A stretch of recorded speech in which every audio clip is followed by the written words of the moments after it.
A gente está muito acostumado a bater na banca, IDECAN. Não só eu, né, mas vários professores de português. Porém, cara, assim, é preciso dizer uma coisa justa. A prova que eu vou resolver hoje da banca foi uma prova legal.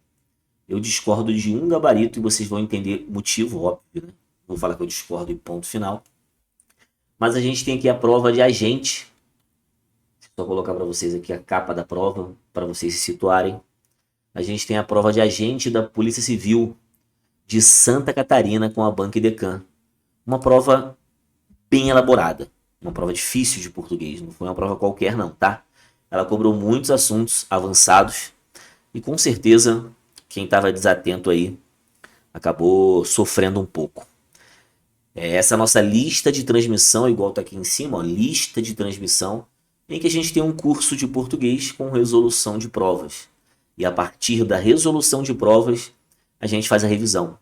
Então, cada prova é uma aula. Você que conhece o nosso trabalho sabe como é que funciona. A prova de português da IDECAN, quem quiser qualquer coisa, é só mandar mensagem pra gente, tá? Tudo que é link tá aqui. Essa prova da IDECAN teve a língua portuguesa começando lá na questão 66. E parece bobeira, mas isso já é novidade. A gente está acostumado com a língua portuguesa sendo a questão número 1. Então a gente teve uma prova de português por último. Isso já é diferente. Isso já é algo novo. Mas a gente tem muita coisa para falar aqui nessa prova, né? Vamos para a tela, porque a gente começa bonitinho aqui. Obviamente a gente começa com a leitura do texto. E o texto fala o seguinte: sobre o sofrimento e sobre a felicidade. É tipo o concurseiro e o concursado. O sofrimento e a felicidade. Preciso nem explicar por que tudo isso. Olha o que ele fala, família. Um texto do Rubem Alves, né? Um grande autor de crônicas muito legais, contos e tudo mais, né? Agora vamos lá. Ele fala assim: acho que a sabedoria é saber sofrer pelas razões certas. Existem músicas que falam mais ou menos sobre isso. Tem uma do Zeca Pagodinho que ele fala assim, ó: feliz aquele que sabe sofrer. Quem sabe sofrer é feliz. Quem não sofre, quando há razões para isso, está doente. Então olha isso. O cara está colocando ali uma percepção dele, né? Ele julga isso. É uma opinião dele. Ele fala assim: quem não sofre quando tem motivo para sofrer, está doente. Logo, é normal, é saudável, é natural que as pessoas sofram quando há motivo. Se uma pessoa querida morre e o coração não sangra, inclusive deixar um grande beijo no fundo do coração de um grande amigo meu irmão de infância, quem me levou muito pro estádio para ver jogo do meu time, por isso que eu tô com a camisa. Infelizmente se foi descansar. Marcelo, ó, beijo onde estiver, meu irmão. Se uma pessoa querida morre e o coração não sangra, sangrou, meu amigo. Galera, aí ele fala assim: quando uma pessoa querida morre e o coração não sangra, se um golpe duro da vida atinge a quem se ama e os olhos não choram, se uma desgraça cai sobre o povo e a alma não fica triste, se o fogo consome as florestas e o corpo não queima também, é porque algo está errado com a gente. Então ele começou o texto falando sobre não ser normal não sofrer. Ser indiferente é o esquisito. Quem é feliz e nunca sofre, padece de uma grave enfermidade e precisa ser tratada a fim de aprender a sofrer. Sofrer pelas razões certas significa que estamos em contato com a realidade. Que o corpo e a alma sentem a tristeza das perdas e que existe em nós o poder do amor. Então olha o que ele fala: quem ama sofre. Quem ama sofre. Você consegue inferir que o sofrimento tem a ver com amor, com esse sentimento. Tanto que ele deixa claro, né, que a pessoa que perde um ente querido, uma pessoa que, né, não tem ali essa sensibilidade, ela está doente. Só não sofrem aqueles que perderam a capacidade de amar. Toda experiência de amor traz, encolhida no seu ventre, à espera, a possibilidade de sofrer. Então, toda experiência de amor deixa certeza de que existe a chance de sofrer. Assim, a receita para não sofrer é muito simples: basta matar o amor. E vamos combinar que sou péssimo nisso, tá? De falar de sentimentos, essas coisas assim. Quer dizer, fala como um ser humano comum, não como um especialista em nenhum. Mas ele fala o seguinte: basta você matar o amor. E muita gente faz isso, né? Muitas pessoas, para se protegerem ali de sofrimentos, elas se afastam de amar, né? Vamos lá. E aí ele fala, mas que enorme seria a perda se isso acontecesse, né? Aqui o que empregado como advérbio de intensidade. Porque é o sofrimento que nos faz pensar. Pensamos ou para encontrar formas de eliminar o sofrimento, quando isso é possível, ou para dar um sentido ao sofrimento, quando ele não pode ser evitado. O pensamento assim, filho da dor, está a serviço da alegria. Todas as belas conquistas do espírito humano, da poesia à ciência, nasceram desse jeito, né?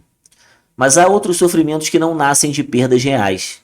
A felicidade pode ser destruída por uma doença que mora em nossos olhos, o que é ilustrada por esta historieta que gosto de contar. Aí ele vem falar entre aspas agora, né? É uma pequena história dentro desse conto. Um homem encontra uma garrafa que estava enterrada e ao abrir a garrafa ele se surpreende com a saída de um gênio que se coloca ao seu serviço, né? História padrão.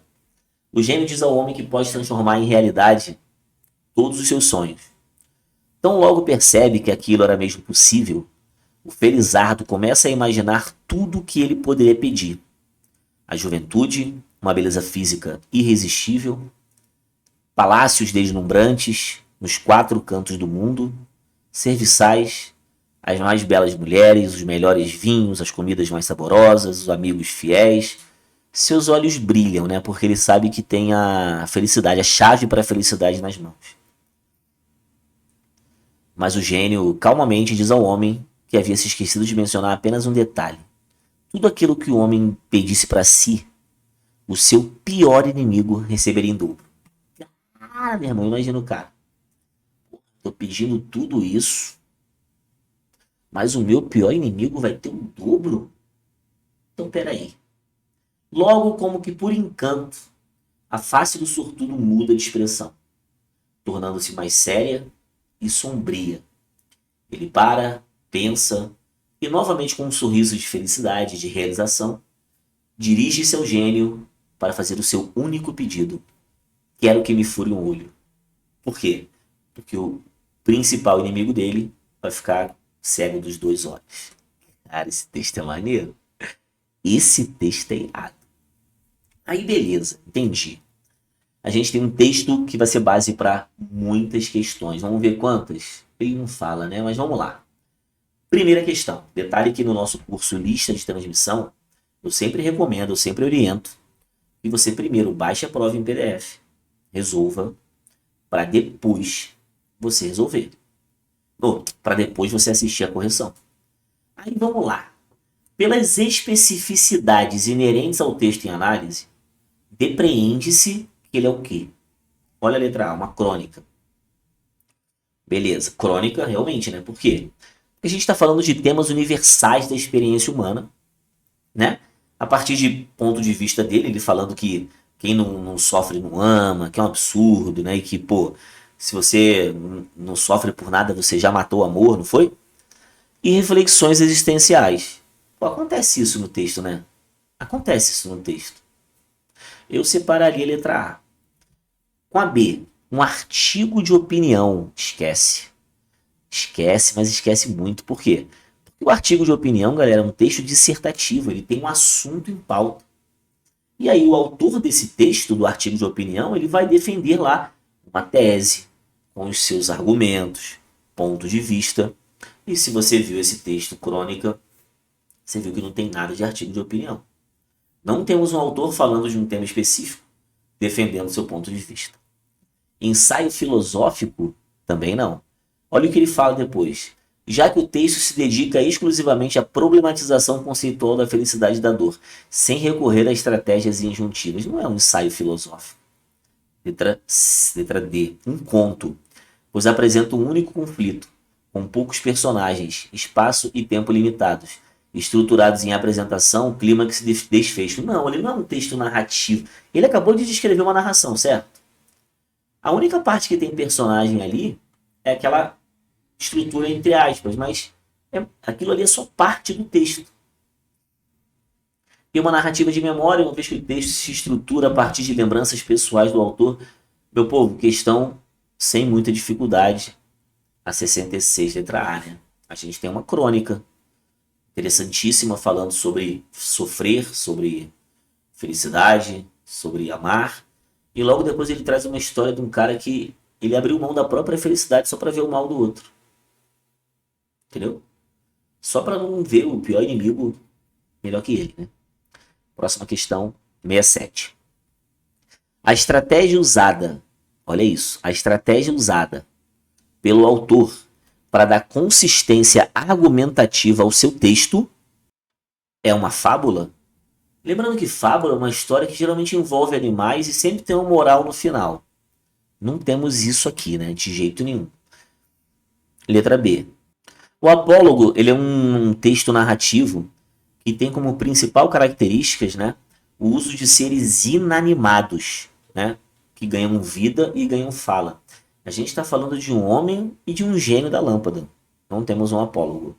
O gabarito é C, é uma alegoria. E a alegoria é o seguinte, é uma história que serve para mostrar alguns conceitos morais, alguns conceitos filosóficos e abstratos, né, além do sentido literal. Então, por que nós temos uma alegoria aqui? Porque essa história do homem com o gênio da lâmpada, ela vem passar um recado a mais, né?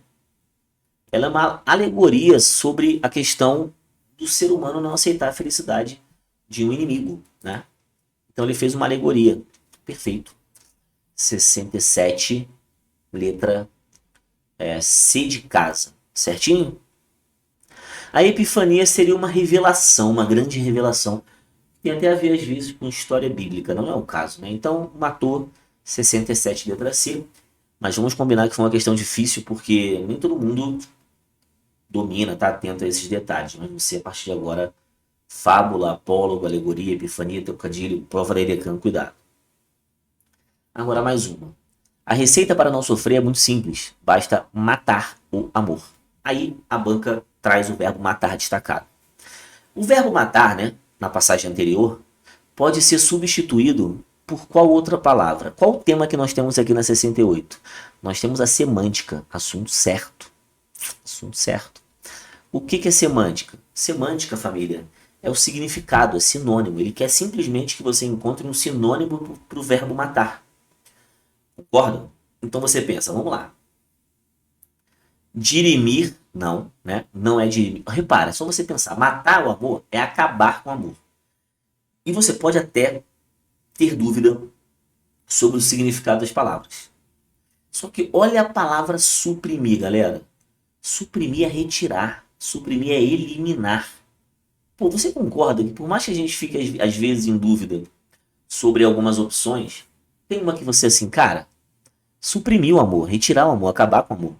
Então a 68 é letra E e acabou. Por quê? Suprimir, matar, acabar, eliminar o amor. Então essa questão de semântica, você pode até falar assim, professor, não sei o que é achacar, acoimar. A banca foi escrota comigo, foi, pô. Ela botou um monte de palavra doida, mas a justiça dela é que ela colocou suprimir. As outras foram só para deixar o aluno inseguro. Ele fala assim, e se eu errar? Mas pensa, eliminar o amor, suprimir o amor, acabar com o amor. Bati com a mão, que foi mal. Então 68, letra E. 69, isso aqui é muito maneiro. Isso aqui é muito maneiro. Cara, eu quero muita atenção de vocês com esse assunto, tá? De verdade. E para isso eu vou colocar aqui um infográficozinho para vocês. Quem quiser esse infográfico aqui, é só pedir, tá? Qualquer coisa você vai na minha rede social, procura lá, Prof. Fabrício Dutra, eu mando. O que é modalizador? Olha que maneiro isso aqui, tá?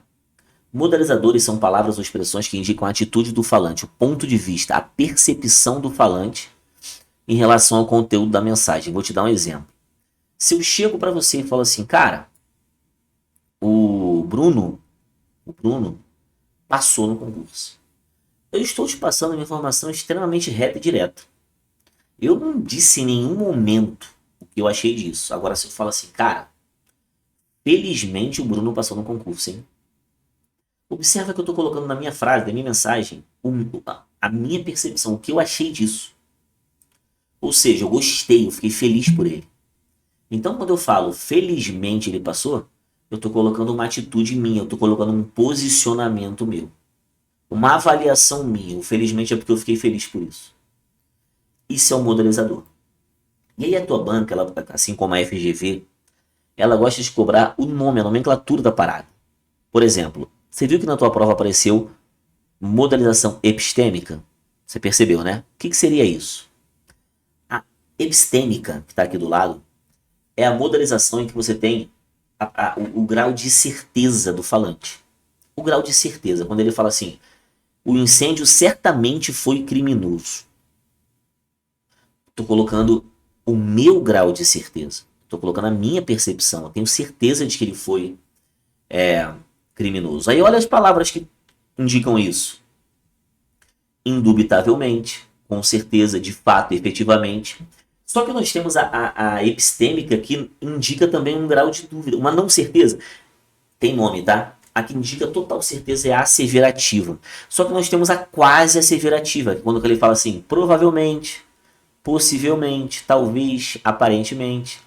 E aquela que realmente indica dúvida, sem certeza. Incerto, não sei, quem sabe, talvez. Então, olha o que nós temos aqui, minha família. Acho que a sabedoria é saber sofrer pelas razões certas. Tá ligado nesse acho? Né? Agora vamos voltar para os outros tipos de modalizações. A avaliativa, que está na prova. Afetiva, é a mesma coisa. Né? Avaliativa ou afetiva, que é o quê? É uma avaliação subjetiva. Ou seja, foi o que eu falei, né? Felizmente, lamentavelmente, ele se mudou. Imagina, se você está morando num prédio e alguém falar para você assim, ó, cadê o fulano? Aí tu, lamentavelmente, ele se mudou. Você acabou de dizer que você curtia a pessoa. Que ela era uma pessoa do seu agrado. Né? Inacreditável, espantosamente. Esse é o avaliativo subjetivo que a sua banca chamou de afetivo, que é a mesma coisa. O acho que não é o caso. Aí, o que é deôntica? A deôntica, galera, ela indica obrigação de fazer. Quando você fala assim, ó, você deve revisar as matérias. Eu estou colocando o que eu acho que você deve fazer. Você tem que estudar. É necessário dormir. É obrigatório dormir.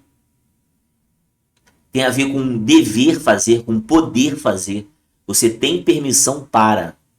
Olha, então você tem obrigação de. É o deonte. Indica obrigação, permissão ou proibição. Não rolou isso, né? Deôntico, afetivo, de jeito nenhum. Qual seria a tal da volitiva? A volitiva indica vontade. Isso vem do latim volere, que é querer. Ou seja, gostaria de merendar. Quem me dera passar nesse concurso. Com essa frase, eu estou dizendo muito claramente que eu sonho, eu quero muito passar nesse concurso.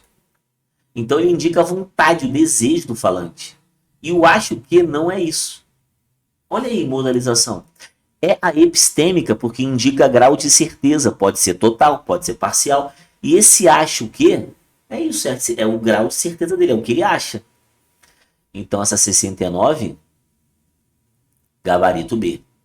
Que provem o rei Decan. Aí tu pegou, hein? Agora vamos falar de crase, né? A gente tem uma questão de crase. Sempre que alguém falar para você que vai cair crase na prova, pode acreditar, tá, galera? Quando não cai é zebra. E a crase basicamente é a soma de duas vogais. Uma preposição mais um artigo. E esses dois caras vão dar origem a isso aqui, ó, o acraseado. E aí você tem que pensar da seguinte forma. Quando você tem uma frase assim, ó. Vamos colocar uma frase aqui. Ó. O avião sobrevoou, pontinho, pontinho, França. Mais uma, prometo. Ele luta contra a fome. Ele avaliou, pontinho, pontinho, a atitude do aluno. Meu povo, preste atenção nisso aqui, por favor. Nessas frases, eu quero colocar um A aqui, eu quero colocar um A aqui, eu quero colocar um A aqui. Muita gente fica assim, Para saber que tem crase com França, tem macete, né? Voar, voltar. Para de pensar assim, pô. Para de pensar assim. Pensa assim, ó. Quem sobrevoa, sobrevoa algo. Verbo transitivo direto. Quem avalia, avalia algo. Verbo transitivo direto. Então é sem crase aqui e sem crase aqui. Se os verbos são transitivos diretos, eles não pedem preposição, não tem motivo nenhum, meu irmão, para eu colocar acento de crase. Agora, na segunda frase, o contra, ele já é preposição. Aí é para pensar. Se o contra já é preposição, não tem como você botar outra, não tem como você botar crase. Fechou? Agora presta atenção, porque ó, nessas três frases não acontece a crase por falta de preposição. Os verbos não pedem, né? Agora,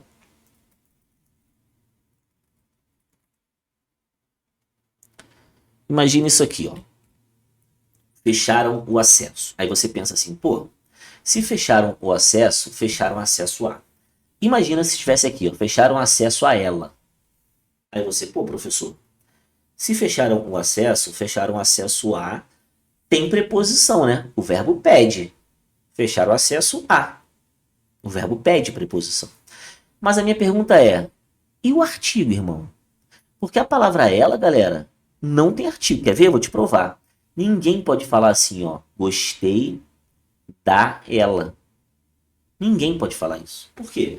Porque a palavra ela não aceita artigo. Então não tem como ficar gostei da ela. O correto seria gostei dela, de mais ela. Então é sem crase aqui. Olha o raciocínio, vem comigo. Referi-me a alguma coisa.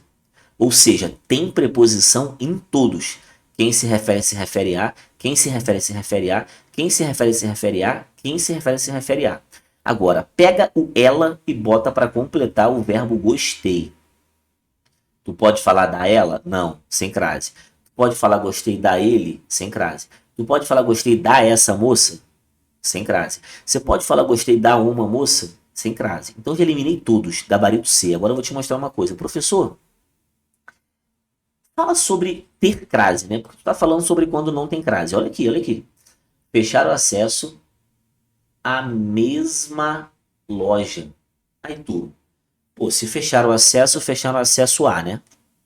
Aí quando você pega o mesma loja, ele entra aqui. Gostei da mesma loja. Então tu vai ter um D mais A, meu brother. Tem artigo aqui, crase. Crase. Pegou? Aí a crase na palavra aquele, aquela e aquilo. É muito simples, ó. Quem fecha o acesso a. Imagina se tivesse aquela loja. Imagina se tivesse aquele shopping. Imagina se tivesse aquilo.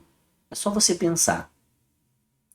Quem fecha o acesso, fecha o acesso a. Né? Então tu tem A mais aquele, crase no aquele.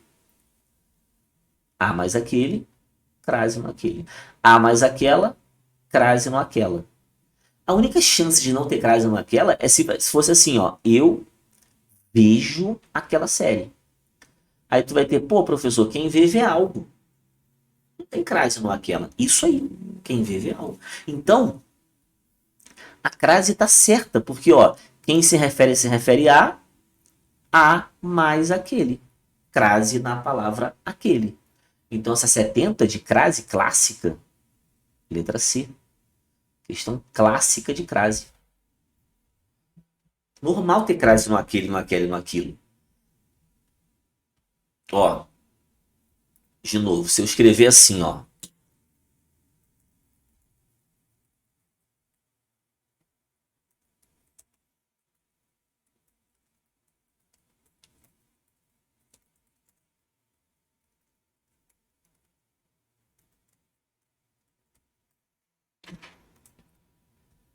Observe isso aqui. Quem observa, observa algo. Sem crase. Agora, quem faz crítica a algo. Então você vai ter o a mais aquela. Logo, meu querido, o aquela com crase. É isso, gabarito C. Vamos subir para 71, que a gente tem muita coisa para falar. Né? O que ele quer aqui? Os grupos da sintaxe se dividem em termos essenciais, termos integrantes, termos acessórios. Assim sendo, a ponte dentre os seguintes, o cara que exerce a mesma função que as florestas. Olha que questão interessante. O fogo consome as florestas. Olha o raciocínio. Ó, o fogo consome as florestas. Pô, trouxe informação ruim. Quem consome? O fogo. O fogo consome. Aí você pensa assim, beleza, o fogo consome. Só que você tem que entender que quem consome, consome algo. O verbo consumir, ele não está parando ali. A ação não está acabando aqui. A ação está atingindo as florestas. Então você tem um verbo cuja ação transita. Cara, no Estratégia a gente fez uma revisão de vésperas de 3 horas e meia para essa prova. Eu falei tanto de transitividade que eu recebi tanta mensagem. Quem consome, consome algo. O verbo transitivo direto. As florestas é objeto direto. Por que objeto? Porque sofre ação. Por que direto? Porque o verbo não pede preposição. Então você tem um verbo transitivo direto, logo isso aqui é objeto direto. Aí, conselho de amigo, conselho de irmão. E objeto direto, detalhe galera só, aí eu quero a atenção de vocês. A banca não está pedindo, de jeito nenhum, não está pedindo outro objeto direto, tá? Interpretar a questão. Essa questão 71 falou de grupos sintáticos. Ela falou assim, ó. Termos essenciais, termos integrantes e termos acessórios. Vamos fazer uma revisão. Essencial, sujeito e predicado. Integrantes, os complementos. Acessórios, os adjuntos e o aposto. Ou seja, se você reconheceu as florestas como objeto direto, objeto direto é complemento. Complemento é termo integrante. O que ele quer de vocês? Outro termo integrante. Sacou? Sobre o povo é tipo adjunto adverbial. É onde cai sobre o povo. Isso aqui é acessório.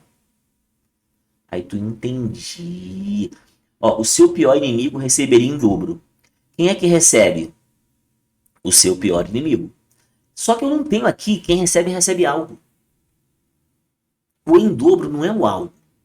O em dobro é como que recebe. Então é adjunto. Se é adjunto, é termo acessório. Já excluí a e já excluí é. Vou excluir também Felizardo. Sabe por quê? Porque Felizardo é sujeito. Se Felizardo é sujeito, é termo essencial. E eu também vou descartar, a palavra nossos. Repara que a nossa aula aqui é sem corte, irmão. Vamos na tora, na V. A palavra nossos, ela é um adjunto, é um determinante da palavra olhos. Por exemplo, se eu falo assim, ó. O meu filme preferido. O núcleo é filme. Aí você tem meu, determina. O, determina. Preferido, determina. Esses 3 caras que eu estou circulando são os adjuntos. São os adjuntos adnominais. Então esse cara, a palavra nossos, é adjunto adnominal. O gabarito é B. Quem está em contato com. Esse com, a realidade, é complemento de contato. Se eu falo para você, pô, fiz contato ontem, o que é que tu pergunta? Contato com quem? É um complemento de nome, mas é complemento. A banca quer complemento. Então, na 71, o gabarito é letra B. Que questão, hein? Mais uma, 72. Tá vendo o seria? Esse seria, minha família, ele é o futuro do pretérito, né? Vamos lá, a gente tá aqui para revisar. Revisar. Existe o futuro do presente, vamos chamar de futipres. E existe o futuro do pretérito, que vamos chamar de futipret. Como é que funciona esses caras? É assim. O futuro do presente, ele nasce disso aqui, ó. Do ei, do a e do ão. Por exemplo, eu hei de dormir. Dormirei. Ele há de dormir. Ele dormirá. Eles hão de dormir. Dormirão. E o futipret, ele nasce do ia. Ia e iam na terceira pessoa. Ia dormir. Dormiria. Iam dormir. Dormiriam. Né? O seria é justamente ele ia ser. Ó, ele ia ser professor. Ele seria professor. Então você tem o futuro do pretérito. Agora, olha o que ele fala na letra A, tá? Da 72. Ocorrerá em um momento posterior da fala. Posterior da fala é o será. Ele será. Ocorreu antes de outro, também no passado. Se você puder até anotar isso, eu agradeço. Outra coisa importante, eu vou falar para vocês agora na amizade aqui, tá? A amizade, nem mesmo a força do tempo. Ó, Aqui embaixo no vídeo no YouTube, quem tá no YouTube, óbvio, vai ter uma estrelinha do Gemini. Tu clica nessa estrelinha e bota assim: crie um novo simulado de 20 questões com gabarito sobre o tema abordado na aula. Faz isso, faz isso. Você não vai se arrepender. A estrelinha do Gemini, clicou e você fala: resuma o vídeo, crie um simulado. Faz isso, papo de irmão. Se você fez, dá um like aqui, comenta e fala. O que ocorre antes de outro, também no passado, é o famoso pretérito mais que perfeito. Não é o caso. Aconteceu antes do momento em que falamos, pretérito, não é o caso agora. Poderia ter acontecido antes de uma ação passada. Ó, que enorme seria a perda se isso acontecesse. A gente está falando de possibilidade. Possibilidade é justamente o que está acontecendo, 72D. É uma questão de interpretação de tempos verbais. Essa dica que eu falei, inclusive, você pode ir em qualquer vídeo meu no YouTube, tá? Não só meu, né? É dica aí. Vai ter uma estrelinha do Gemini embaixo do vídeo, você clica nela e bota crie um simulado com gabarito e referência sobre o conteúdo do vídeo. Depois você me diz. 73, questão sobre o verbo haver. Povo, olha só. Há outros sofrimentos. Você repara que você tem o verbo haver, empregado no sentido de existir. O que eu sempre falo nas aulas, O haver no sentido de existir, ele é um verbo impessoal. O que é impessoal? É uma oração que não tem sujeito. É raciocina. Se não tem sujeito, não tem plural. A Deus. Aí tu para tudo e pensa, peraí. E existe outros? Aí, atenção. O verbo haver, ele não tem sujeito. Mas o existir tem. Então você vai falar assim, existe outros sofrimentos? Existem. O haver não tem sujeito, mas o existir tem. Então o correto seria existem outros sofrimentos. Existem. Aí C, D e E. Tudo tem no nosso curso completo, hein? Link também aqui embaixo, só ver. Aqui você tem 3 locuções verbais. A locução verbal tem que cantar um funk que eu compus, o professor Sidney, meu amigo, autor, de maneira autorizada. Meu amigo de infância, ele canta também. Mas é composição minha. É assim, ó. Se liga aí na locução verbal. Se o verbo principal for impessoal. O que? Ó. Se o verbo principal for impessoal, o auxílio ia ficar no singular. Então não é devem haver. É deve. Se o verbo principal for impessoal, o auxiliar fica no singular. Olha o haver aí. O haver é impessoal? Não é o haver no sentido de existir? Não é o haver impessoal? O auxílio ia ficar no singular. Agora, se o VP for pessoal, VA vai concordar. Raciocínio. Se o VP for pessoal, VA vai concordar. O VP, naquelas duas que sobraram, é o verbo existir. E o existir é pessoal, tem sujeito. E se o VP for pessoal, VA vai concordar. Vamos botar para concordar então? Vamos lá, raciocínio. O verbo existir e o verbo existir. Se o VP for pessoal, VA vai concordar. O existir é pessoal. Então já pensa, o VA vai concordar. Outros sentimentos. Não pode ser pode existir, teria que ser podem existir. E se o VP for pessoal, o VA vai concordar. Podem existir. Agora, gabarito é hão de existir. Lembra que eu falei do hão? Aqui. Aqui, ó. Hão de dormir. Dormirão. Hão de existir. Existirão. Aí, tudo é lógica, meu brother. 73, gabarito. Letra E. Vai até o 35. Prova gigante. Mais uma. Essa é fácil. Então logo percebe que aquilo era mesmo possível. O Felizardo começa a imaginar tudo que poderia pedir.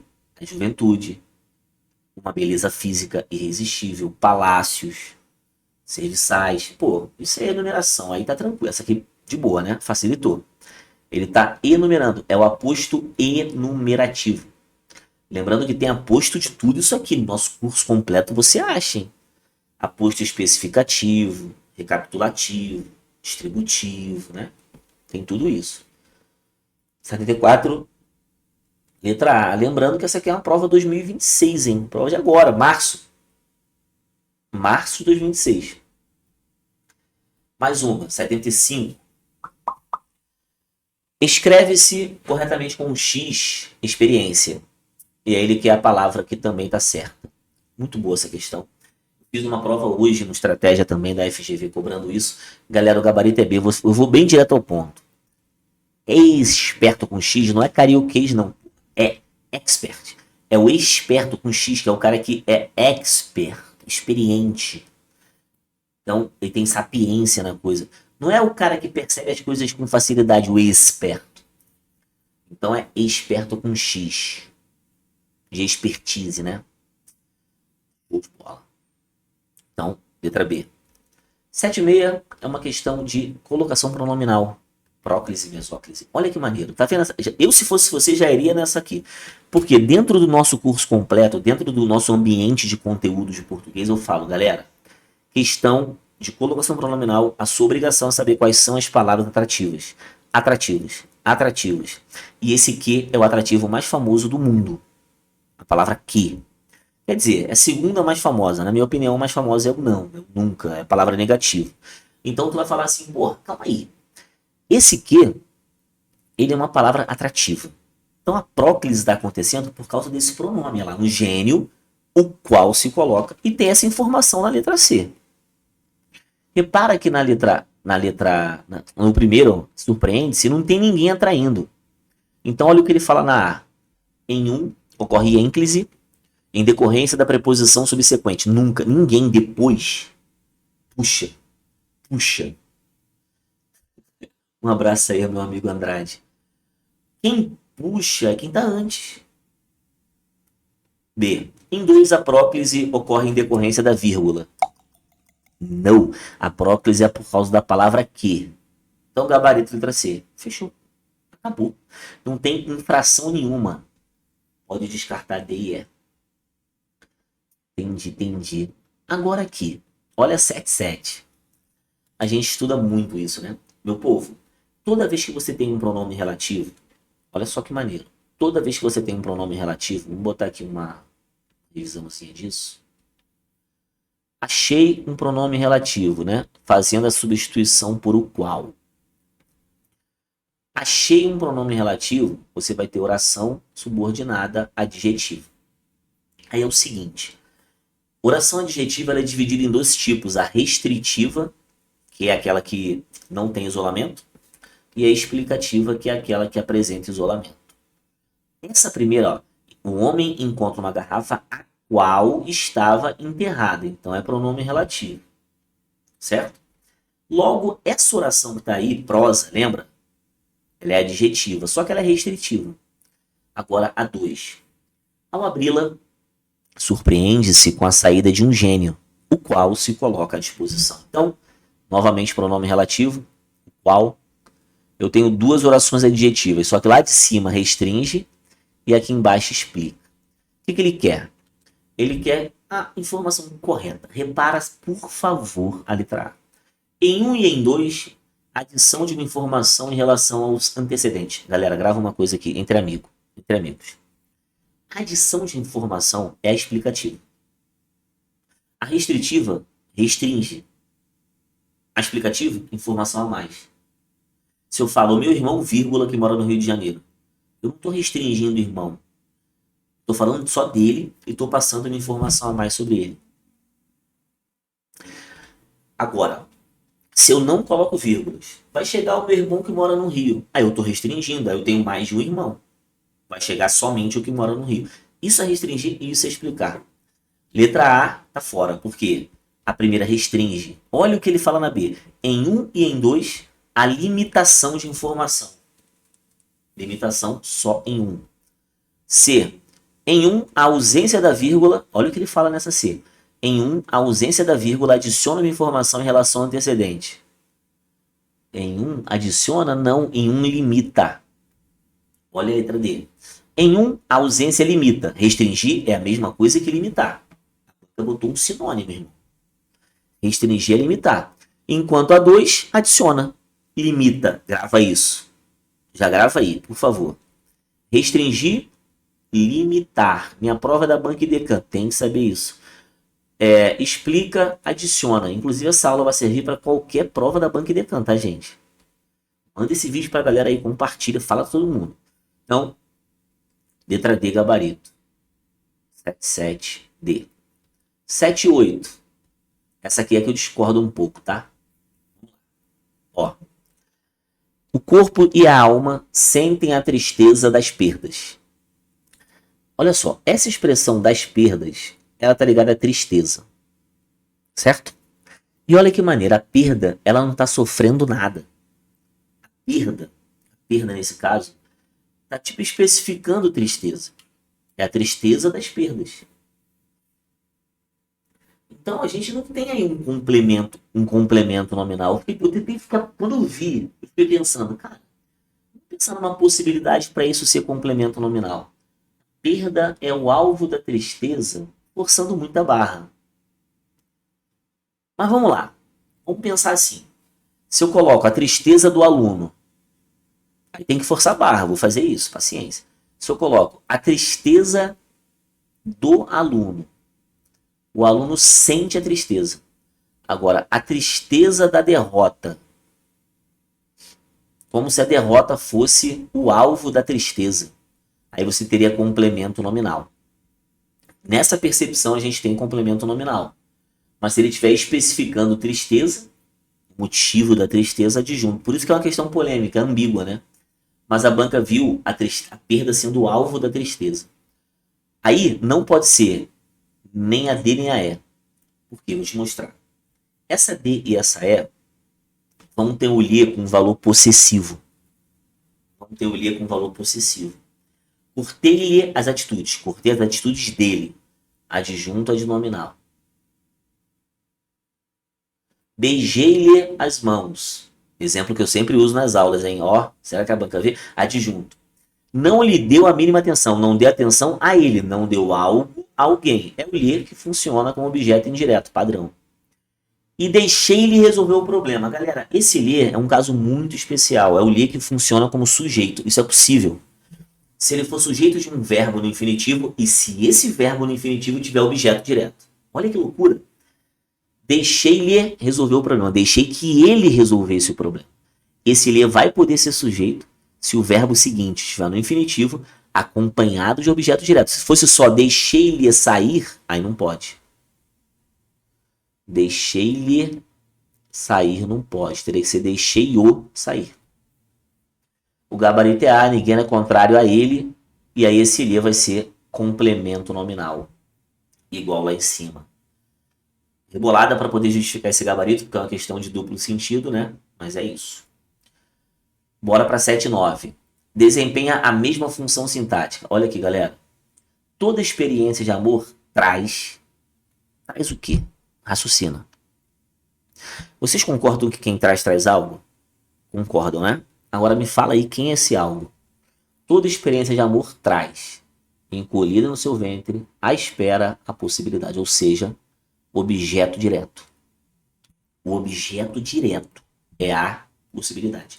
Quem traz algo. Traz a possibilidade. Traz algo. Traz a possibilidade. E aí ele quer outro objeto direto, basicamente. A letra A, algo é sujeito. Ó, algo está errado. O que está errado? O algo. Na B, não tem como ser objeto direto estando preposicionado. Como que, por encanto, a face muda, ó, o verbo mudar. Não tem como. O verbo mudar não é quem muda algo. Não tem objeto direto. Agora, olha o abri-la, cara. Quem abre algo. Tu não pode falar assim, ele decidiu abrir a porta. Decidiu abrir ela. Não. Decidiu abri-la. Então aqui está o gabarito. 79, letra D. Pura maldade. E esse C não é objeto direto, né? Vamos para mais. Chegando à reta final, né? Ó, o gênio diz ao homem que pode transformar. Ó, ele diz algo ao homem. Ele está dizendo algo a alguém. Ele diz algo ao homem, algo ao homem, algo ao homem. Então é um verbo que tem dupla transitividade. Ou você chama de transitivo direto e indireto, ou você chama de bitransitivo. Escolha. Agora, transitivo e indireto não dá. Como é que vai ser? Ó, como é que vai ser transitivo e indireto? Se você tem o algo ali. Transitivo direto só não, porque você tem o ao homem. Intransitivo, pode esquecer, ele transita 2 vezes gabarito. Foi mal, letra E. Bitransitivo esse verbo, tem dupla transitividade. Então, 80, letra E. Tá vendo que é uma prova bem peculiar de português? Bem peculiar. Vamos para 81 também, assunto certo em todos os nossos cursos, todas as nossas aulas. Acho que sabedoria é saber sofrer. Acho isso. Acho isso, acho isso, acho isso. Tudo do que em diante é substituível por isso. Aí você vai falar assim, pô, calma aí. Quando eu troco o que, mais a oração toda pela palavra isso, raciocina, eu tenho uma oração subordinada substantiva. E esse i é para te mostrar que é uma conjunção integrante. E ele fala aqui, ó, aí olha o 2. O 2. Porque é o sofrimento que nos faz pensar. Ih, meu amigão, ele chamou de pronome relativo. Aí eu já discordo também. Esse é e esse que, eles são partículas expletivas. Mas nem tem essa opção. Quando não tem essa opção, galera, já pode falar na cara. Vai chamar de pronome relativo. A banca errou, vai chamar de pronome relativo. Repara que esse é e esse que, eles podem sair. Porque o sofrimento nos faz sofrer. Nos faz pensar. Mas ele destacou só o que, nem botou expletivo, então a A tá fora. A B tá fora. Por quê? A e a B estão dizendo que é pronome nos dois e conjunção nos dois. A C em um, o que é conjunção integrante. E em 2, pronome relativo. 81, C. Uma prova gigante de português dessa, sem nenhum erro conceitual, é quase impossível. Né? Bora para 82. A coesão, a partir da progressão temática, ó, já fica com uma coisa na cara. Logo, como que por enquanto. Logo é coesão de conjunção.